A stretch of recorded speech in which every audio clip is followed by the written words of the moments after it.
Jane Birkin était la muse de Serge Gainsbourg, tandis qu'il était son parolier. Ensemble, ils ont contribué à l'épanouissement de la variété française en créant une collection de chansons sensuelles et intemporelles. 2 jours après l'annonce du décès de cet artiste britannique, les hommages se multiplient sur les réseaux sociaux, et les personnalités qui l'ont connu de près prennent la parole pour partager leurs souvenirs de Birkin. Dans les pages de Paris Match ce mardi 18 juillet, Françoise Hardy a partagé ses souvenirs du couple emblématique formé par Jane Birkin et Serge Gainsbourg.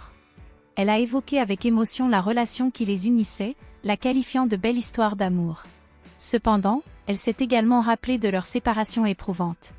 Elle a souligné que lorsque Jane a pris la décision de partir, pour des raisons compréhensibles, Serge n'a jamais réussi à s'en remettre.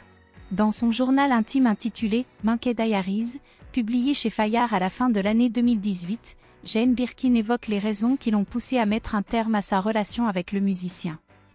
Elle confie à Monkey, son confident imaginaire, les détails de sa vie avec Serge, décrivant comment la situation est devenue insupportable en raison de son alcoolisme et comment elle se sentait manipulée par lui, une marionnette. Ces écrits datent de 1979. Dans ces écrits, Jane Birkin parle de l'alcool qui transforme Serge Gainsbourg en une personne si différente et effrayante. Charmée par le réalisateur Jacques Doyon, l'actrice décide de quitter leur domicile du 5 bis, rue de Verneuil, qui est aujourd'hui devenu un musée grâce à l'initiative de leur fille, et de s'installer avec ses 2 filles à l'hôtel Hilton Suffren, dans le 15e arrondissement de Paris. Dans une interview accordée à Paris Match, Françoise Hardy se remémore également les débuts de la relation entre Jane Birkin et Serge Gainsbourg.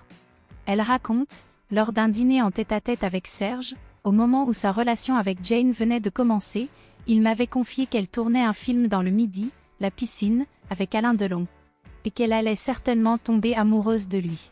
Françoise Hardy souligne ainsi la jalousie qui habitait déjà le compositeur de « Je t'aime moi non plus ». Je lui avais fait remarquer que tant qu'elle était attirée par Serge, elle ne pouvait pas l'être par quelqu'un comme Delon.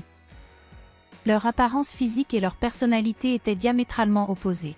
Françoise Hardy souligne également que son histoire avec Jacques Dutronc n'avait rien à voir avec l'idylle vécue par les parents de Charlotte Gainsbourg. Ils vivaient vraiment ensemble, partageaient tout et ils la mettaient remarquablement en valeur.